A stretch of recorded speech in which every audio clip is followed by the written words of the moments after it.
In this video, we can learn the different modes of operation of the block cipher.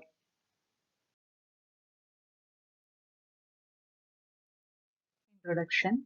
And these are the different modes of operation: electronic codebook mode, cipher block chaining mode, cipher feedback mode, output feedback mode, and the counter mode. So there are total 5 modes of operation of the block cipher. A block cipher takes a fixed length block of text of length b bits and a key k as inputs and produces a b-bit block of ciphertext. If the amount of plain text to be encrypted is greater than b bits, then it can be divided into b-bit blocks and then can be encrypted. To apply a block cipher in a variety of applications, we can use 5 modes of operation.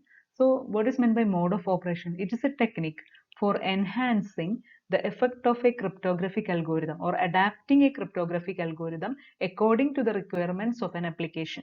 So different application, the cryptographic algorithm, there can be some changes such as applying a block cipher to a sequence of data blocks or a data string. These are the different modes of operation. It can be used with any symmetric block cipher including DDES and AES, electronic codebook mode, cipher block chaining mode, cipher feedback mode, output feedback mode, and the counter mode. So the first mode of operation is the electronic codebook mode. So in this mode, message is broken into independent blocks that are encrypted. So as the name suggests, it is like some code. For each plaintext block, there is separate different codes. Each block is encoded independently of the other blocks. CI, ciphertext, equal to EK, encryption of plaintext, PI. So in this figure, we can see that this plaintext block, so first is P1, P2, etc. up to Pn. Then this key is provided and using the encryption algorithm, C1 is produced. Again for P2, key is provided and C2 is produced. So each block is separately encrypted.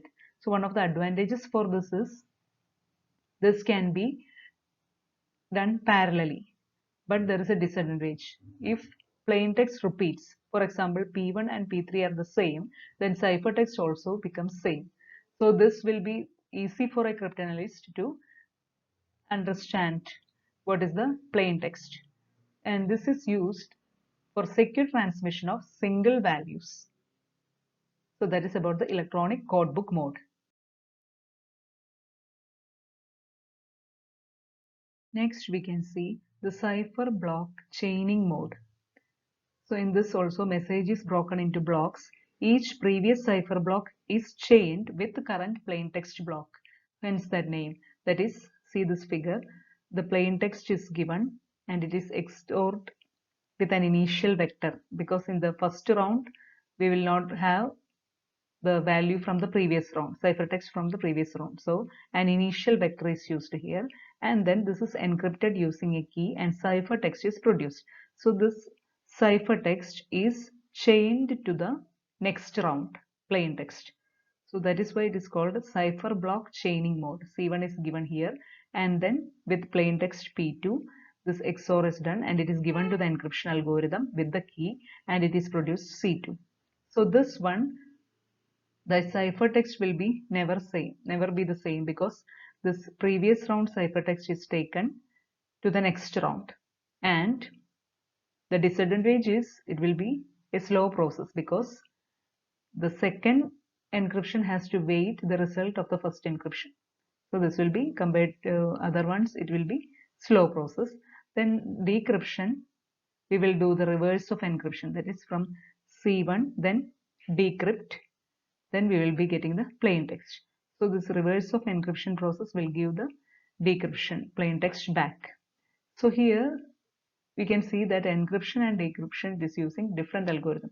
So encryption, encrypt, then decryption, different algorithm it uses. So that is about cipher block chaining mode.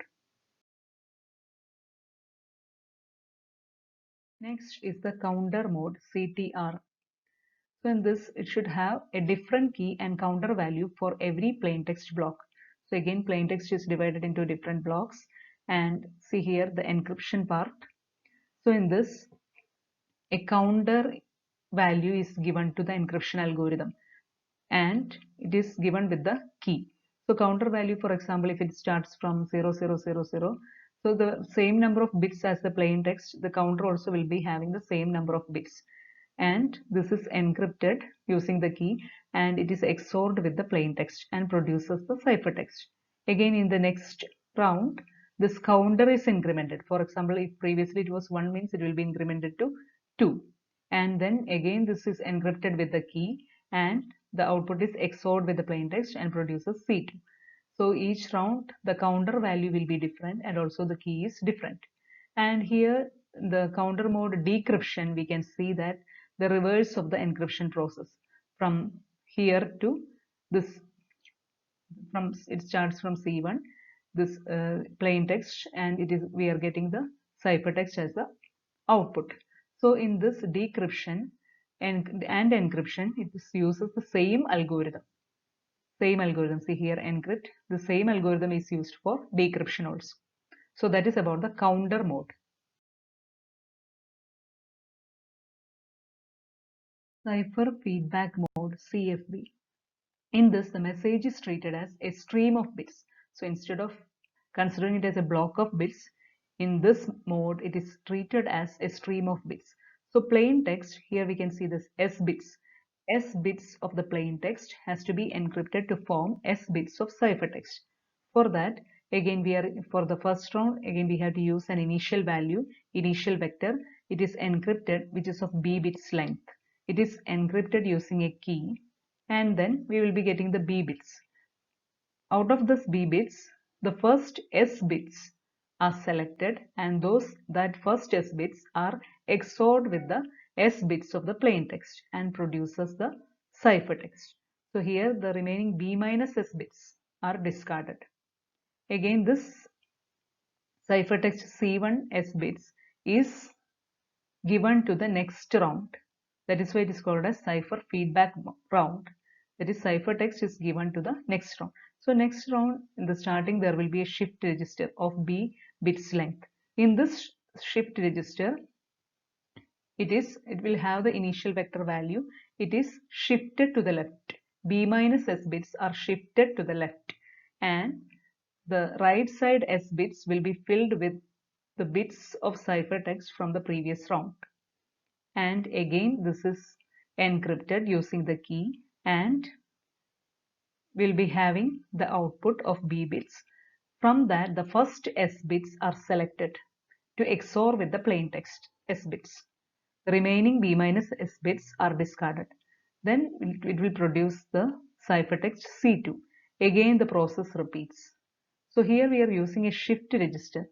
That shift register will be having B bits, and it is every time left shifted B minus S bits, and the right side S bits will be replaced by the S bits from the previous round ciphertext. So that is about the encryption of cipher feedback mode. Decryption, the reverse process follows for the decryption, but the encryption and decryption, same algorithm can be used.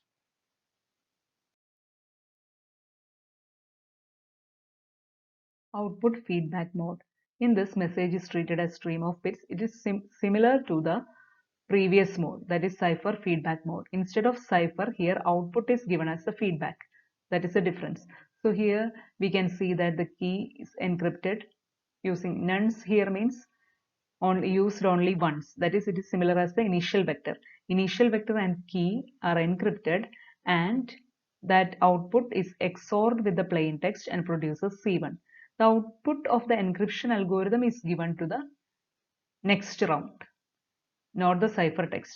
The output of the encryption algorithm is given to the next round. That is why it is called as output feedback mode.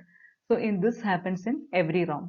And for decryption, the reverse process happens and produces the plain text. But here, for the encryption and decryption, uses the same algorithm. Thank you.